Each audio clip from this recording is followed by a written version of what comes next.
Me llamo Aurelia y tengo 80 años. Vivo sola desde hace más de una década en una casita modesta en las afueras de León, con paredes de yeso que ya se cuartean con el tiempo y ventanas que apenas dejan entrar la luz del sol por la mañana. Muchos piensan que llegados a esta edad, todo lo que queda es silencio, pero lo que pocos saben es que hay silencios que no vienen con la vejez, sino que nos acompañan desde niñas. Silencios que no escogimos, sino que aprendimos a obedecer. Silencios que nacen del miedo.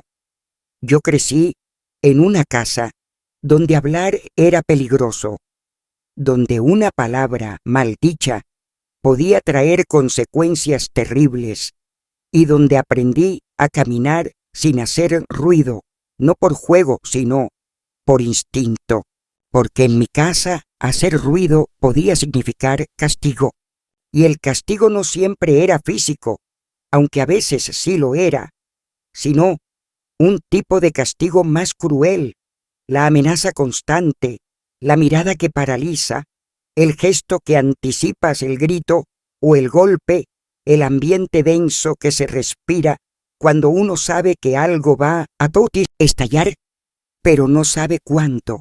Ahora, a mis años, cuando camino por los pasillos de esta casa vieja y escucho el crujir de la madera bajo mis pies, me doy cuenta de que todavía camino como entonces, en puntillas, despacio, midiendo cada paso, como si alguien pudiera escucharme y, enojarse, el cuerpo guarda lo que el alma no puede decir. Por eso, después de tanto tiempo, he decidido contar lo que nunca conté, no por buscar lástima, sino porque sé que muchas mujeres, muchas como yo, crecieron en casas parecidas, con padres que imponían silencio y madres que aprendieron a resistir sin alzar la voz. Esta historia no comienza con gritos ni tragedias aparentes, no. Comienza con el murmullo constante de una vida donde el miedo era normal, donde la rutina escondía el dolor y donde cada día era una prueba para ver si lográbamos no provocar la furia de mi padre. Él no era un monstruo a los ojos del pueblo. Al contrario, lo saludaban con respeto, lo invitaban a las fiestas del barrio y lo veían como un hombre trabajador. Pero en casa, su presencia lo llenaba todo. No hacía falta que hablara, con una sola mirada podía congelar el ambiente. Mi madre, doña Teresa, era una mujer silenciosa, delgada, de manos curtidas y mirada perdida. Siempre estaba ocupada, limpiando, cocinando, remendando ropa, pero sin estar realmente presente, como si su cuerpo estuviera allí, pero su mente en otra parte, donde no doliera tanto. Nunca me dijo que tenía miedo, pero yo lo sabía. Yo lo veía en cómo evitaba cruzar palabra con él, en cómo me hacía señas para que me callara si yo empezaba a reír muy fuerte, en cómo me pedía que bajara la voz incluso cuando no había nadie cerca. Yo era apenas una niña, pero entendía que no podía jugar como las otras, que en mi casa la risa tenía que ser baja y las preguntas pocas. Recuerdo que un día, en la escuela, una compañera me preguntó por qué hablaba tan bajito y yo no supe qué responder. Me encogí de hombros porque ni siquiera yo sabía que hablaba así. Era simplemente lo que había aprendido. A esa edad, uno no sabe que está viviendo algo anormal. Solo cuando crece y compara, empieza a darse cuenta de que lo que para una fue costumbre, para otras fue excepción. Hoy, con los años sobre los hombros y las canas como testigos, he comprendido que mi historia no es única. Hay miles, millones de mujeres que han vivido en casas como la mía, donde no se hablaba del miedo, donde el dolor era cosa de todos los días y donde lo único que importaba era sobrevivir. Por eso hoy hablo, porque guardar silencio ya no me protege de nada. Y porque quizás, al contar lo que viví, alguna otra mujer que aún camina en puntillas dentro de su casa, pueda por fin atreverse a pisar firme. Mi infancia transcurrió en una casa que desde afuera parecía igual a cualquier otra del barrio. Estaba pintada de blanco, con un portón verde siempre cerrado y macetas de barro llenas de geranios que mi madre regaba cada mañana con una delicadeza que no usaba para hablar, pero que sí expresaba cuando cuidaba de las plantas. Quien pasara por allí podría pensar que adentro vivía una familia tranquila, quizás hasta feliz. Pero las fachadas engañan. Por mucho tiempo pensé que así eran todas las casas, silenciosas, tensas, llenas de normas no dichas y miradas que lo decían todo. No entendía que lo que para mí era rutina, para otros era trauma. Fue apenas a los 7 años, una tarde cualquiera, cuando esa primera duda se sembró en mi cabeza como una semilla invisible. Había ido a casa de mi amiga Laura, que vivía a solo unas cuadras. Su madre me recibió con una sonrisa amplia, de esas que se notan en los ojos, y me ofreció pan con mantequilla, como si me estuviera esperando desde hacía días. Su casa olía a comida caliente y a ropa recién lavada, pero no a miedo. El padre de Laura llegó poco después del almuerzo, cargando una bolsa de pan dulce. Apenas lo vi, me puse rígida. Mi reflejo fue bajar la cabeza y guardar silencio, como hacía siempre que oía las llaves en la puerta de mi casa. Pero lo que vino después me desconcertó. Laura corrió hacia él, lo abrazó con fuerza y él la alzó en brazos, riendo. Le besó la frente, la llamó mi pollita y la sentó sobre sus rodillas como si fuera el mayor tesoro del mundo. Me sentí incómoda, como si estuviera viendo algo prohibido, no por pudor, sino porque no entendía lo que estaba pasando. ¿Así eran los padres? ¿Eso era normal? Esa tarde regresé caminando despacio, con una especie de tristeza que no supe nombrar. Mi casa estaba en silencio, como siempre. Mi madre planchaba en la sala sin levantar la vista. El reloj de pared marcaba las 5, la hora en que él solía volver. Mi estómago se encogió solo con pensarlo. Entré sin hacer ruido, dejé los zapatos bien puestos junto a la entrada y me fui a mi cuarto como si tuviera algo que esconder. Esa noche no pude dormir bien.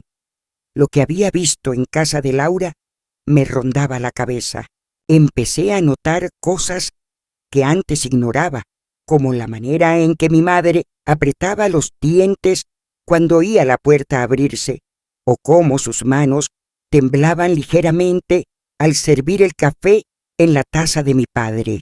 Empecé a fijarme en los detalles que componían el miedo, los pasos que se amortiguaban, las palabras que se decían sin voz, los platos que no debían enchocar entre sí, el volumen del radio que nunca debía estar muy alto. Era como si viviéramos dentro de una cueva donde hasta el eco podía ser castigado. Una noche, semanas después de esa visita, tuve un sueño extraño. Soñé que corría por un campo lleno de luz, pero con cada paso que daba, el suelo se volvía de vidrio.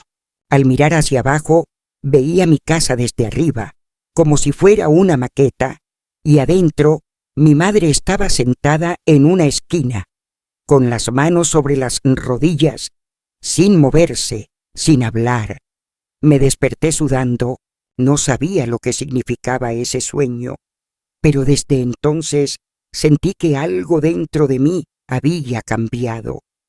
Comencé a preguntarme por qué nadie hablaba de lo que pasaba en mi casa. ¿Por qué si mi padre gritaba tanto, si golpeaba la mesa, si humillaba a mi madre, eso nunca era mencionado? ¿Por qué cuando salíamos los domingos a misa, él caminaba con la frente en alto y los vecinos lo saludaban con respeto? ¿Es que no sabían? ¿O lo sabían y no les importaba? Una vez, en una de esas pocas ocasiones en que me atreví a abrir la boca, le pregunté a mi madre por qué papá se enojaba tanto. Ella se quedó muy quieta, como si la hubiera golpeado. Después de unos segundos, me acarició el pelo con ternura y me dijo en voz baja: «Él es así, no hay que molestarlo». Aquella frase se me quedó grabada. Él es así, como si fuera una ley natural, como si ser así fuera suficiente justificación para destruir la paz de todos a su alrededor. Después de eso empecé a mirar a los otros padres con desconfianza. Observaba cómo se comportaban en la calle, cómo trataban a sus hijos en la plaza, cómo hablaban con sus esposas, y en el fondo deseaba que alguno de ellos se diera cuenta de lo que pasaba en mi casa, que alguien, un adulto, se detuviera a mirar más allá del saludo educado de mi padre, más allá de su camisa planchada y su peinado impecable, y preguntara: ¿todo está bien allá adentro? Pero nadie lo hizo, porque todos fingían no ver, o porque no sabían cómo mirar, y así seguí creciendo con la certeza de que el mundo allá afuera no tenía oídos para quienes vivíamos en el silencio. Una tarde mi hermano menor, Ernesto, llegó de la escuela con la camisa manchada de barro. Yo sabía que eso enfurecería a nuestro padre, así que le pedí que se la quitara antes de que llegara. Él no quiso. Dijo que no había hecho nada malo, pero cuando papá vio la camisa, no hizo preguntas. Lo tomó del brazo con fuerza, lo llevó al cuarto de atrás y cerró la puerta. Yo me quedé helada. Desde donde estaba, escuché los golpes. Mi madre no se movió, solo apretó el trapo de cocina con tanta fuerza que se le rompió entre los dedos. Ese día vi a Ernesto llorar en silencio, con los labios apretados, como si ya hubiera aprendido que llorar también podía ser motivo de castigo. Y fue ese momento, esa escena muda, la que me rompió algo por dentro. Yo tenía 8 años, pero algo en mí comprendió que si no hacía algo, si no aprendía a resistir desde dentro, terminaríamos todos rotos como el trapos en las manos de mi madre. Desde entonces empecé a escribir en un cuaderno escondido. Nada importante, solo frases sueltas, dibujos de casas abiertas, ventanas sin rejas, familias que reían. Era mi manera de inventarme otra vida, una donde no hiciera falta caminar en puntillas, ni bajar la mirada, ni tragarse las palabras. Y aunque ese cuaderno nunca vio la luz hasta muchos años después, fue lo único que me ayudó a no olvidar que lo que vivía no era lo que merecía. Esa fue la primera grieta, el primer pensamiento que me dijo que algo estaba mal, que el mundo no debía doler tanto cuando uno apenas estaba empezando a vivir.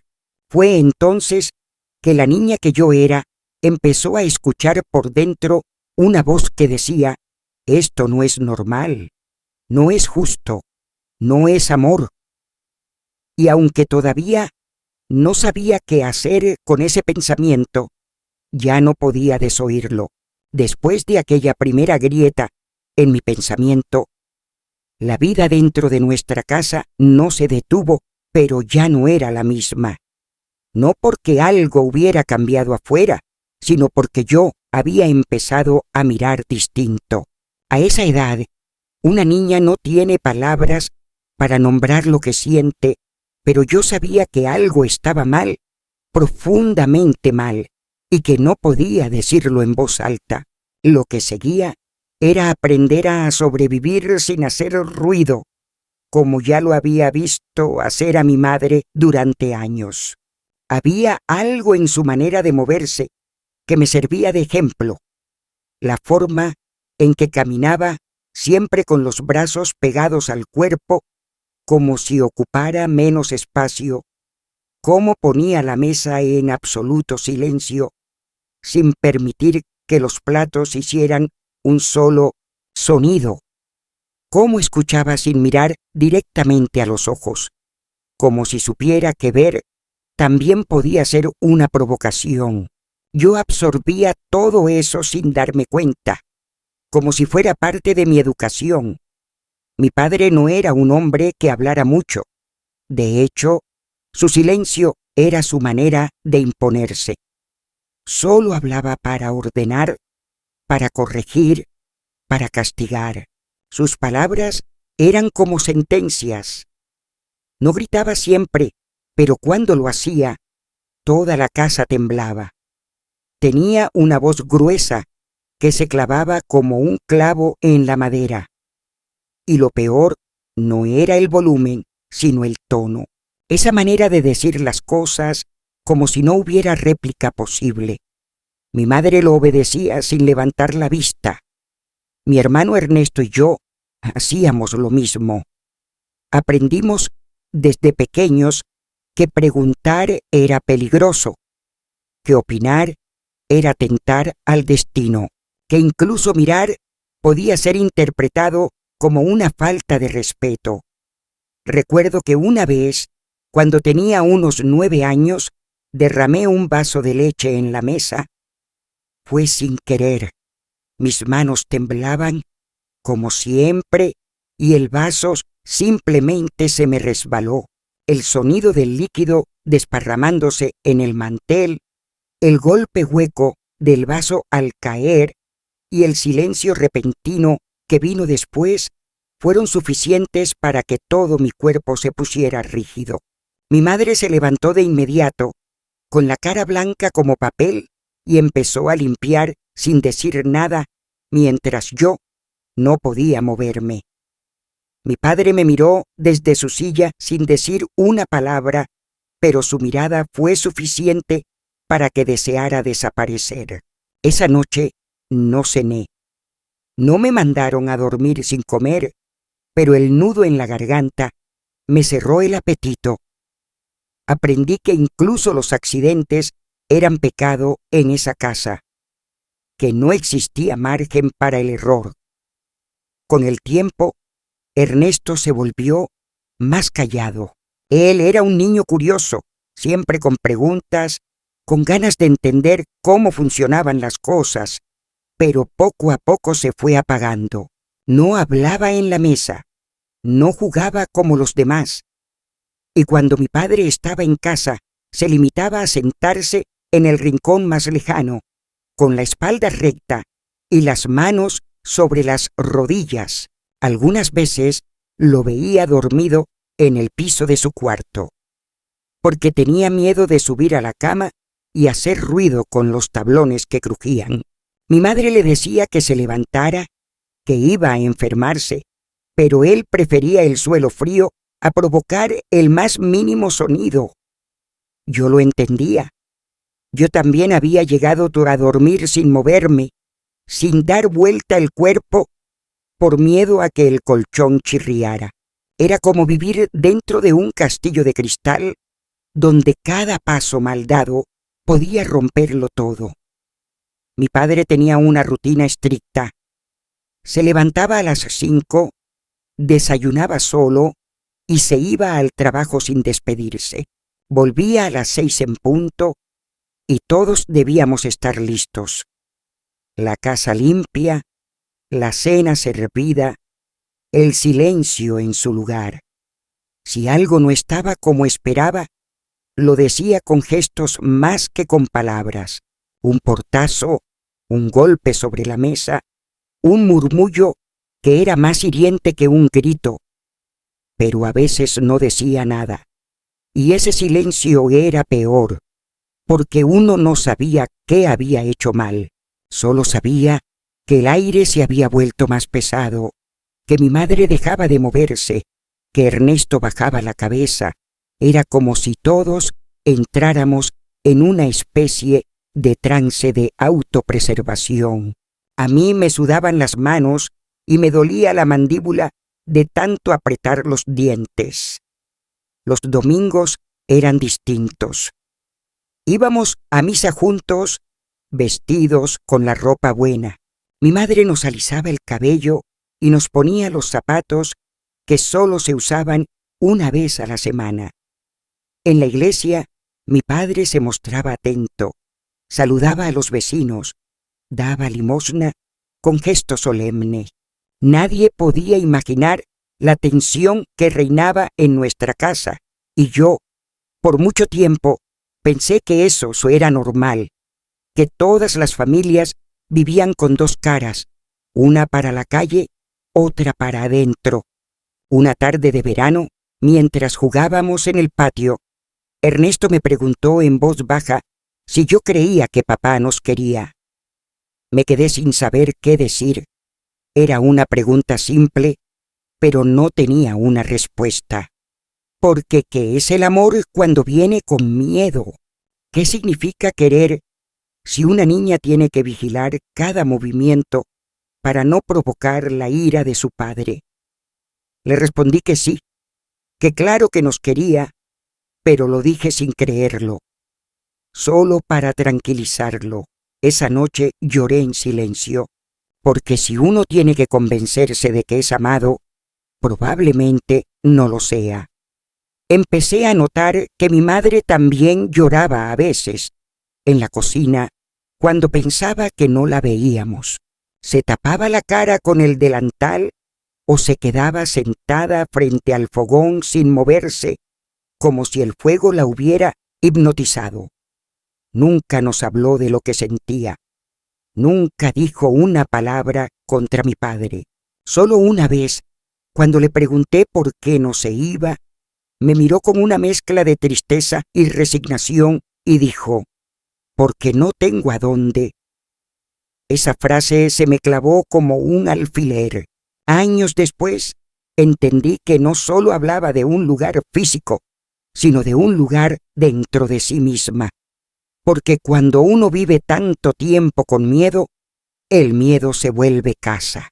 En la escuela, yo era una niña aplicada, silenciosa, siempre sentada en la primera fila.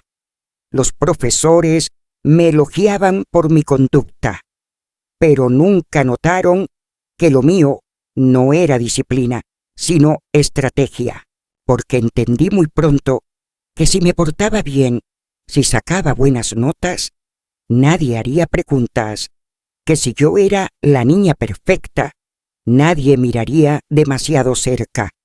Aprendí a disfrazar mi miedo de virtud, a esconder mis heridas bajo el uniforme planchado. Cuando tenía 10 años, una nueva vecina se mudó al otro lado de la calle. Se llamaba doña Elvira y tenía una voz suave y una risa contagiosa. Su casa siempre estaba abierta. Por las tardes salía a regar las plantas y se quedaba conversando con quien pasara. Una vez me llamó desde la vereda y me ofreció una manzana. Me habló de sus hijos que vivían lejos y de los libros que le gustaba leer. Era la primera adulta que me hablaba como si yo tuviera algo que decir. Me preguntó qué me gustaba hacer, si tenía amigas, si me gustaban los cuentos. Me quedé paralizada. Nadie me había hecho esas preguntas. Quise contarle tantas cosas, pero solo logré decir que me gustaba dibujar. Me pidió que un día le mostrara mis dibujos, y lo hice. Una semana después, fui con mi cuaderno escondido y se lo mostré. Ella lo hojeó con una sonrisa y sin decir mucho me acarició la cabeza y dijo: «Tienes un mundo adentro, chiquita». Esa frase tan simple fue como una luz encendida en un cuarto oscuro. Pero mi padre no quería que yo pasara tanto tiempo en casa ajena. Un día me vio cruzando la calle desde la ventana y me reprendió con frialdad. Me prohibió volver. No dijo por qué. Solo ordenó y obedecí. No por respeto, sino por miedo. Pero algo dentro de mí, desde entonces, comenzó a resistir en silencio. Fue en ese tiempo cuando empecé a hablar conmigo misma en voz baja en el patio cuando no había nadie. Me inventaba historias, me imaginaba escapando, me repetía frases como si fueran hechizos. Un día me voy a ir, un día voy a vivir sin miedo. No sabía cómo, no sabía cuándo, pero necesitaba creerlo, porque si no, me iba a romper por dentro. Tenía 11 años cuando algo dentro de mí se quebró de forma definitiva. No fue un grito, ni un golpe, ni una escena particularmente violenta lo que marcó ese momento. Fue más bien una suma lenta de pequeñas cosas, de gestos repetidos, de silencios sostenidos por demasiado tiempo, hasta que un día lo que antes soportaba se volvió insoportable. A veces el cambio no viene con un trueno, sino con una simple pregunta que uno ya no puede responderse sin sentir que algo anda profundamente mal. Y para mí esa pregunta fue: ¿cuánto más? Fue en invierno y el frío en la casa se sentía como un castigo extra. Las paredes no aislaban nada y el aliento se volvía vapor en las habitaciones sin estufa. Esa mañana, Ernesto se despertó con fiebre. Tenía los ojos rojos y el cuerpo tembloroso. Mi madre, preocupada, le puso un trapo mojado en la frente y preparó un té de hierbas. Yo me ofrecí a quedarme con él y faltar a la escuela. Pero cuando mi padre escuchó la propuesta, golpeó la mesa con la palma de la mano y dijo que la escuela no era negociable, que en esta casa nadie se quedaba acostado por una simple calentura. Ernesto intentó levantarse, pero apenas podía sostenerse de pie. Me acuerdo que mi madre lo miró, luego me miró a mí y bajó los ojos. Nadie discutió. Fuimos a la escuela los dos. Ernesto caminó lento todo el camino y cada vez que tosía, se agarraba el pecho como si le doliera por dentro. Ese día supe que nadie nos iba a cuidar como merecíamos, que la única manera de salir ilesos, o al menos con la dignidad intacta, era no esperar más de nadie. En clase, mientras la maestra explicaba fracciones, yo pensaba en mi casa.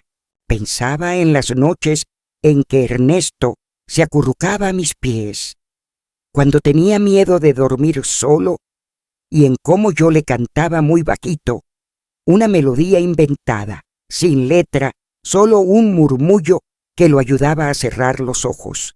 Pensaba en mi madre, parada frente al fogón, con la cara iluminada por la llama, pero la mirada apagada por dentro. Pensaba en mi padre, en su sombra larga, proyectada en la pared, cuando pasaba por el pasillo, en cómo su sola presencia torcía el aire de la casa. Y fue allí, en ese banco de madera, mientras resolvía operaciones matemáticas sin sentido, que sentí por primera vez la distancia real entre lo que vivía y lo que debería haber vivido. Fue como una grieta en el vidrio, apenas visible, pero que anunciaba que algo estaba a punto de romperse. Esa noche Después de cenar en silencio como siempre, me encerré en el cuarto y abrí mi cuaderno. Escribí por primera vez algo que me dio miedo leer. No quiero esta vida. Lo escribí y luego lo taché, como si al borrarlo pudiera fingir que no lo había pensado. Pero ya era tarde. Esa frase se me había quedado grabada por dentro y ya no podía deshacerla. Esa fue mi primera declaración de conciencia. Ya no era solo miedo, era conciencia del encierro, del abandono, de la injusticia de crecer, como si una tuviera que agradecer simplemente por estar viva, como si sobrevivir fuera suficiente. A partir de ese día, empecé a mirar todo con otros ojos. Ya no era solo una niña temerosa. Era una niña que empezaba a entender. Y entender dolía más que temer. Porque el miedo es instintivo, pero la comprensión exige una lucha interna. Empecé a notar cómo mi madre se aferraba a las tareas del hogar como si fueran su única razón de existir. Cómo repetía las mismas frases todos los días, como una letanía. Dios proveerá, hay que tener paciencia, todo pasa por algo. Pero yo ya no creía en esas frases. Me parecía que eran excusas que usaba para convencerse de que su resignación era virtud. Yo la amaba, claro que sí, pero comencé a sentir una rabia que no sabía cómo expresar. Una rabia que no era contra ella, sino contra todo, contra el destino, contra los hombres como mi padre, contra la indiferencia de los vecinos, contra ese sistema invisible que permitía que tantas mujeres vivieran con la cabeza baja y la boca cerrada. Un domingo en misa, mientras el padre hablaba de honrar a los padres y obedecer sin cuestionar, sentí una opresión en el pecho. Miré a mi alrededor. Las mujeres estaban todas con la cabeza gacha, los hombres de pie, orgullosos, dueños del espacio. Sentí una mezcla de asfixia y de furia. Me pregunté si Dios realmente quería eso, si el cielo de las mujeres buenas estaba hecho de sacrificios silenciosos y de amor sin justicia. Esa fue la segunda grieta.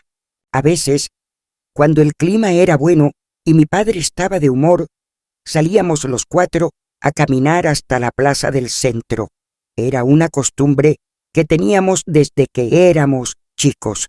Esas salidas eran nuestras únicas oportunidades de ver otras realidades, de respirar sin tanto miedo.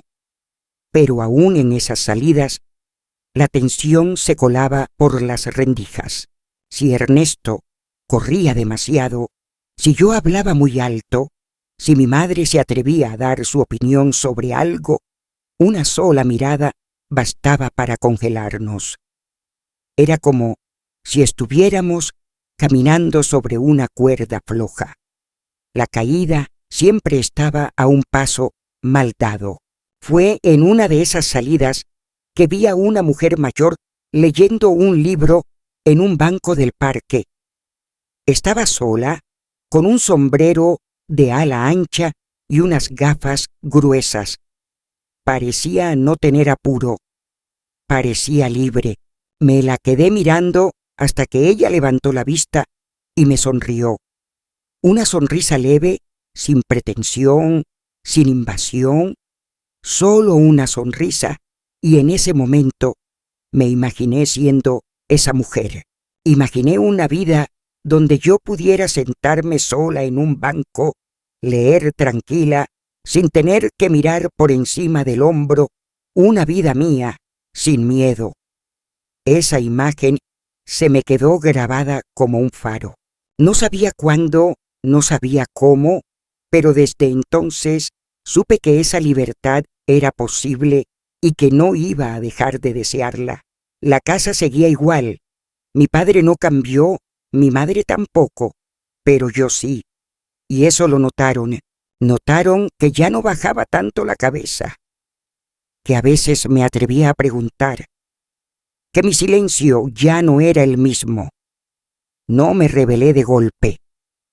Fue un proceso lento, invisible, pero inevitable. Un proceso que comenzó el día en que escribí aquella frase en mi cuaderno: no quiero esta vida. Desde entonces, todo lo que hacía era en dirección a una sola meta: algún día salir de allí. Algún día dejar de caminar sin hacer ruido. Los años siguientes fueron como una larga cuerda tensa, estirada hasta el límite, pero sin romperse, aunque muchas veces lo deseé. Vivíamos como si camináramos por una cornisa invisible donde el equilibrio lo era todo. Una palabra de más, un retraso en la cena, un gesto fuera de lugar, y todo podía venirse abajo. Mi madre seguía funcionando como un reloj, siempre cumpliendo con sus tareas, siempre atenta a los mínimos detalles para no provocar la furia de mi padre. Ernesto, ya entrando en la adolescencia, se había vuelto una sombra. Casi no hablaba. Se encerraba en su cuarto durante horas y respondía con monosílabos. Yo trataba de hablarle, de recordarle que todavía quedaba algo de ternura en el mundo, pero él ya no me escuchaba.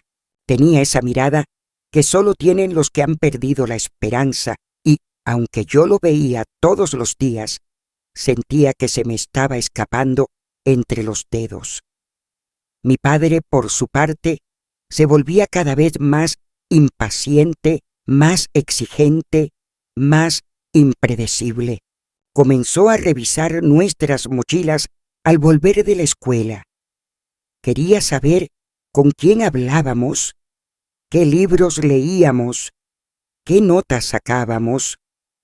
Nos hacía repetir tareas que él consideraba mal hechas, aunque no entendiera ni una palabra de lo que corregía. Lo que buscaba no era que aprendiéramos, sino que obedeciéramos. Yo lo sabía.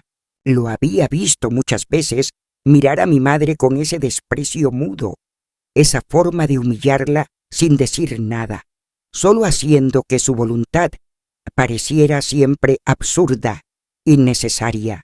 El poder de su presencia estaba en que no necesitaba levantar la voz para dominar. Solo bastaba estar, y ese estar pesaba sobre todos nosotros como un manto oscuro. Había noches en las que el silencio era tan tenso que uno sentía que el aire no corría. Yo me acostaba con los ojos abiertos, mirando el techo, esperando escuchar sus pasos en el pasillo, temiendo que entrara sin razón a nuestro cuarto, como ya lo había hecho antes.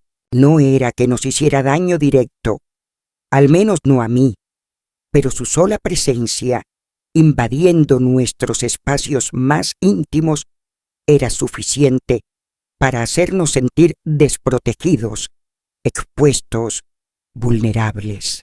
Una vez, en plena madrugada, entró al cuarto de Ernesto y lo despertó sin motivo.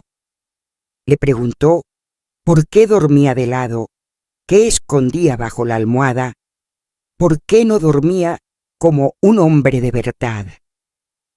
Le quitó las cobijas y encendió la luz con violencia. Mi madre vino corriendo, pero no dijo nada.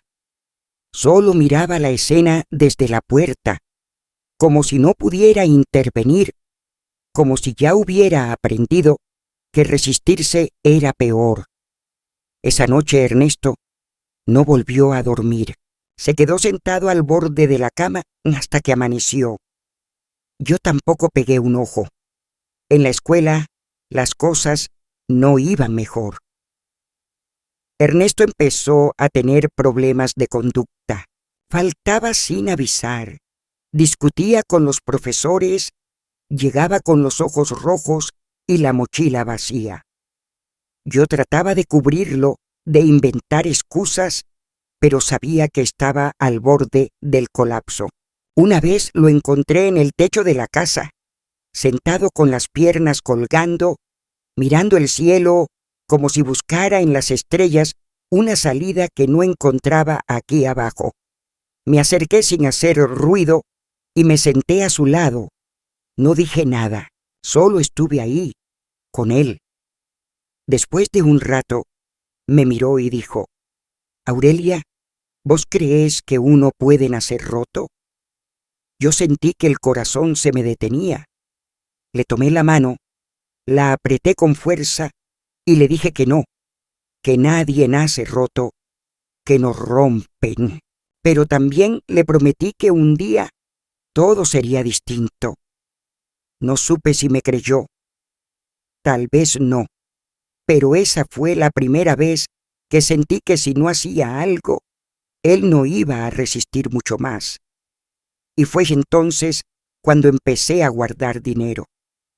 Poquito a poco, unas monedas que me daban por ayudar a una vecina con la limpieza. Lo que sobraba del mandado si lograba engañar los precios.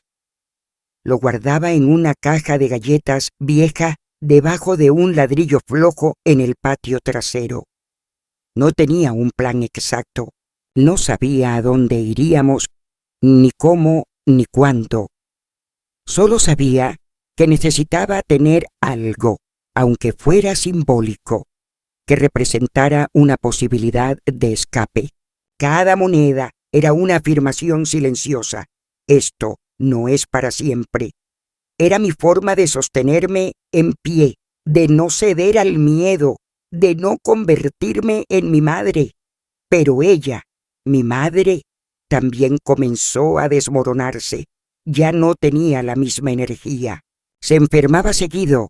Le dolía la cabeza, la espalda, las piernas, pero nunca iba al médico. Decía que no quería molestar. Yo sabía que lo que no quería era salir de la casa, que no quería dar explicaciones, que no quería verse obligada a responder preguntas para las que no tenía palabras. Comenzó a hablar sola, a olvidarse de las cosas, a quedarse parada mirando por la ventana como si esperara que algo ocurriera, pero nada ocurría, porque en esa casa lo único que se movía era el tiempo, y aún así se sentía estancado. Una noche, al volver del colegio, encontré a Ernesto con el labio roto. Dijo que se había caído, pero yo supe de inmediato que no era cierto. Lo abracé sin decir nada, y él se aferró a mí con una fuerza que nunca antes había sentido. Lloró en silencio, con todo el cuerpo temblando. Esa fue la gota final. Esa noche esperé a que todos se durmieran y bajé al patio. Saqué la caja de galletas, conté las monedas una por una y supe que ya no podía esperar más. Tal vez no teníamos suficiente, tal vez era una locura, pero no podía seguir postergando lo inevitable. Los días siguientes los pasé observando, esperando una oportunidad. Mi padre salía todos los miércoles por la tarde a visitar a un viejo amigo. Se ausentaba por unas horas. Decidí que esa sería mi ventana. Le dije a Ernesto que se preparara, que no preguntara, que solo confiara en mí. Al principio no me creyó, pensó que bromeaba o que era una fantasía como tantas otras que habíamos compartido en voz baja. Pero cuando vio que hablaba en serio, su mirada cambió. No dijo nada, solo asintió. El miércoles llegó y el corazón me latía en el pecho como si se fuera a salir. Mi madre, como siempre, estaba en la cocina. Me acerqué y le tomé la mano. Le dije: «Nos vamos, mamá. Ernesto y yo no podemos más».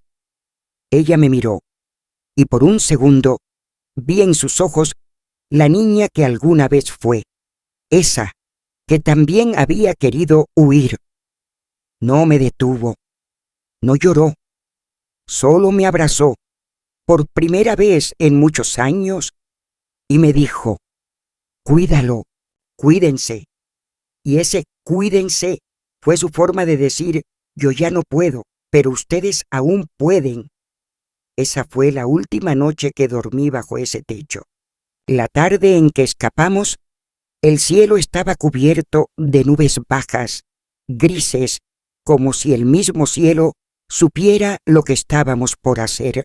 El aire tenía ese olor a tierra mojada, a tormenta que todavía no llega, y mi cuerpo entero temblaba, pero no de frío. Era miedo, era ansiedad, era la sensación de estar dando un paso hacia un abismo sin saber si habría suelo del otro lado. Ernesto cargaba una mochila vieja con algo de ropa y un cuaderno donde dibujaba desde niño.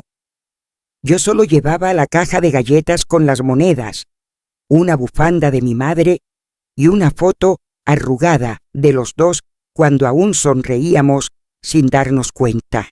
No sabíamos a dónde íbamos exactamente. Solo sabíamos que no podíamos quedarnos. Caminamos rápido hasta la estación vieja del pueblo, que casi nadie usaba porque los autobuses ahora salían desde el centro. Sabía que habría un camión rumbo a la capital que pasaba cada tarde poco después de las 5. Esa era nuestra única oportunidad, y si fallábamos, no tendríamos una segunda. Mi corazón latía tan fuerte que podía sentirlo en las estíganes. Cada paso me parecía un ruido enorme, como si el suelo gritara nuestra traición. Mirábamos hacia todos lados, convencidos de que en cualquier momento él aparecería, con ese paso firme y esa mirada que nos volvía pequeños. Pero no apareció, y llegamos. La estación era solo una banca y un poste oxidado. Un hombre mayor nos miró, como dudando si debía preguntar algo, pero no dijo nada. Tal vez vio en nuestros ojos todo lo que no podíamos explicar con palabras. El camión llegó tarde, como siempre, con el motor tosiendo y las luces parpadeando. El conductor nos miró con curiosidad, pero le pagamos y subimos sin decir nada. Nos sentamos al fondo, pegados a la ventana. Cuando el motor arrancó y sentí que la distancia entre esa casa y nosotros empezaba a crecer, rompí en llanto. No un llanto escandaloso, sino un sollozo contenido, un derrumbe silencioso que venía desde lo más profundo. Ernesto me abrazó y por primera vez en años sentí que él también estaba llorando, no por miedo, sino por alivio. El viaje fue largo y lleno de curvas. No hablábamos, solo nos mirábamos de vez en cuando, como comprobando que el otro seguía ahí, que no era un sueño. Cuando la ciudad apareció entre los cerros, con sus luces desordenadas y sus calles ruidosas, sentí que habíamos llegado a otro planeta. No conocíamos a nadie. No teníamos un plan. Pero por primera vez en mi vida no sentí pánico por eso. Sentí libertad. Una libertad sucia, incómoda, incierta, pero libertad al fin. Dormimos la primera noche en la terminal, en un banco duro, abrazados, con las mochilas como almohada. Me dolía todo el cuerpo, tenía hambre y frío, pero dormí mejor que en años. No había pasos en el pasillo, no había relojes marcando la hora del miedo, no había sombras en la puerta, solo nosotros y la posibilidad de comenzar de nuevo. A la mañana siguiente, fuimos caminando por las calles preguntando por refugios, por casas donde aceptaran jóvenes sin padres. Algunas personas nos ignoraron, otras nos dieron indicaciones. Finalmente, dimos con una mujer llamada Ofelia, que trabajaba en una organización religiosa que ayudaba a chicas en situación de riesgo. Le conté una versión editada de nuestra historia, sin detalles, pero con la verdad suficiente como para que entendiera la urgencia. Ella nos escuchó en silencio, con los ojos húmedos, y dijo que haría lo posible. Nos alojaron unos días en una pensión modesta. Mientras buscaban opciones, yo ayudaba en la cocina, lavaba platos, barría patios. Ernesto empezó a ir a clases por la tarde. El cambio en su rostro fue lento, pero real. Volvió a dibujar, volvió a mirar al frente. Yo, por mi parte, tenía días en los que el miedo volvía de golpe, sin aviso, como un recuerdo pegajoso que no se desprendía. Me despertaba con el sonido de una puerta cerrándose y tardaba segundos en recordar que ya no estábamos allá. El cuerpo no olvida tan rápido. La piel sigue reaccionando mucho después de que el peligro pasó. Pero cada vez que sentía que iba a derrumbarme, miraba a Ernesto y recordaba por qué lo habíamos hecho. Después de 2 semanas, la señora Ofelia nos consiguió un lugar en una casa comunitaria para adolescentes. No era ideal. Éramos muchos en un espacio chico, con reglas estrictas y horarios que respetar, pero era seguro. Teníamos un techo, comida caliente y personas que, aunque no entendieran todo, al menos no nos juzgaban. Yo comencé a estudiar en la noche. Quería terminar la secundaria. Soñaba con ser maestra, aunque fuera solo de niños pequeños. Quería enseñarles a leer, a contar, a imaginar. Quería darles lo que a mí me habían quitado, la certeza de que el mundo puede ser amable. Ernesto hablaba poco, pero ya no era el mismo. Una tarde se me acercó con un dibujo en la mano. Era la casa donde habíamos vivido, pero sin techo, abierta, con el viento llevándose las paredes. Me dijo: ahora está así, ya no puede atraparnos.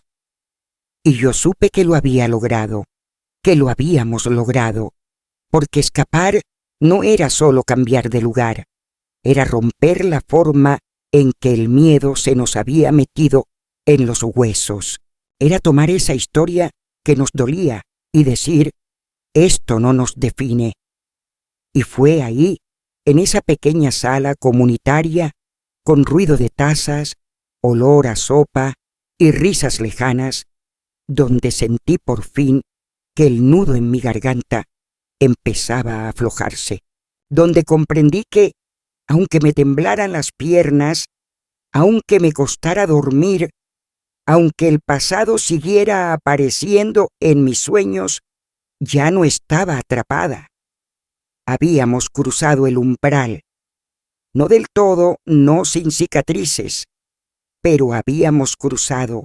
Han pasado más de 60 años desde aquella tarde en que dejé atrás la casa donde aprendí a caminar sin hacer ruido.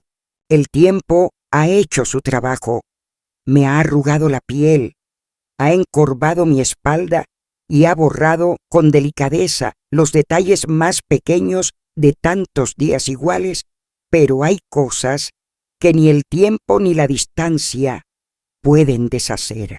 A veces cierro los ojos y todavía puedo oler el piso encerado de aquella sala, escuchar el golpeteo de los cubiertos sobre la mesa, sentir el aire denso que se respiraba cada vez que él entraba, pero ya no me duele igual. Ahora lo recuerdo con la mirada de quien sobrevivió, de quien caminó por el borde del abismo sin caer del todo, de quien, a pesar del miedo, eligió el camino más incierto, el de la libertad. Después de años de silencio, de correr, de reinventarme, encontré una forma de vivir que no fuera solo huir. No fue fácil. Nadie me esperaba con los brazos abiertos. El mundo allá afuera tampoco era amable todo el tiempo. Hubo puertas cerradas, trabajos duros, noches de soledad, hambre, confusión, decisiones tomadas con los ojos vendados. Pero también hubo descubrimientos. Aprendí a hablar sin temer que cada palabra fuera una provocación. Aprendí a confiar poco a poco en la gente, en mí misma. Me tomó tiempo, sí, pero me encontré, me di cuenta de que no era solo la hija del hombre que gritaba, no era solo la hermana que protegía, no era solo la que se escondía para escribir en un cuaderno, era una mujer, con ideas, con fuerza, con dignidad. Años después, cuando ya me había convertido en otra versión de mí misma, volví a ver a mi madre. Fue una visita corta. Nos encontramos en un pueblo cercano, por insistencia de una tía. Ella ya era una sombra más delgada, más frágil, con las manos temblorosas y el cabello completamente blanco. Me abrazó como si aún tuviera miedo de que yo desapareciera, como si necesitara confirmar con los dedos que yo era real, que estaba viva, y lloramos en silencio. No hablamos del pasado. No hizo falta. Había cosas que no necesitaban ser dichas porque ya estaban en la piel, en los huesos, en las cicatrices que compartíamos sin mostrarlas. Yo no le pedí explicaciones. Ella no me ofreció disculpas. Solo me dijo, «Lo lograste. Tú sí». Y esas 3 palabras tan simples, tan rotas, me acompañaron durante décadas, porque a veces eso es todo lo que una madre puede decir cuando el dolor ha sido demasiado grande para ponerlo en frases completas. Ernesto se convirtió en un hombre noble. Estudió dibujo técnico, trabajó como diseñador en una imprenta modesta y después de muchos años de terapia, sí, de esa palabra que antes no sabíamos que existía, logró encontrar una forma de estar en el mundo sin ese peso constante en los hombros. Se casó con una mujer generosa y tuvo 2 hijas.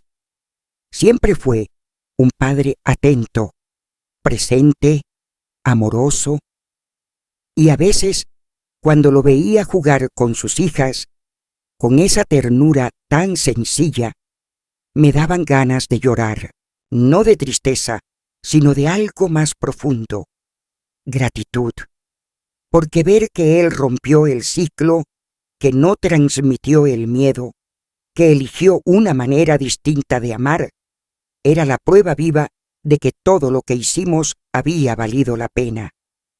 Por mi parte nunca me casé, no por falta de oportunidades, sino porque ninguna relación me ofrecía la paz que yo había tardado tanto en construir. Tuve afectos, compañeros, momentos, pero mi hogar fue siempre mi propio cuerpo, mi espacio, mi silencio, ese nuevo silencio que ya no dolía, ese que elegí yo. Me dediqué a la educación.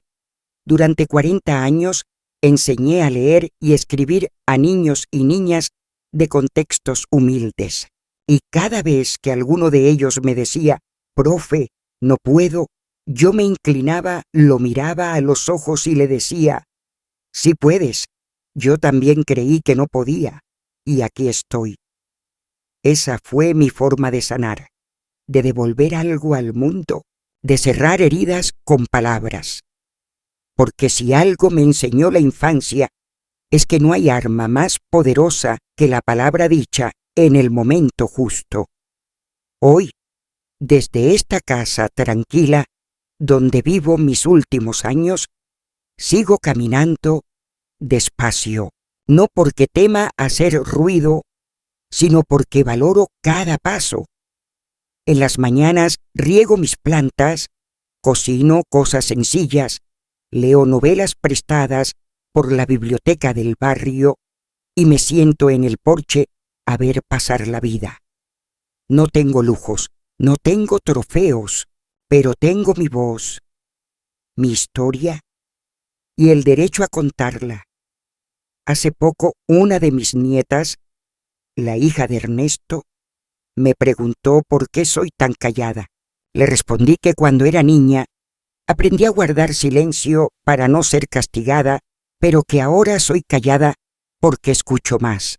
Me miró con esos ojos enormes que solo tienen las niñas de 9 años y me dijo: «Pues yo te quiero igual, aunque no hables mucho». Me reí, la abracé fuerte y me prometí que ella nunca aprendería a callarse por miedo, que si de algo sirve mi vida, mi historia, es para que ninguna niña tenga que aprender a caminar en puntillas por su propia casa. Y por eso hoy hablo.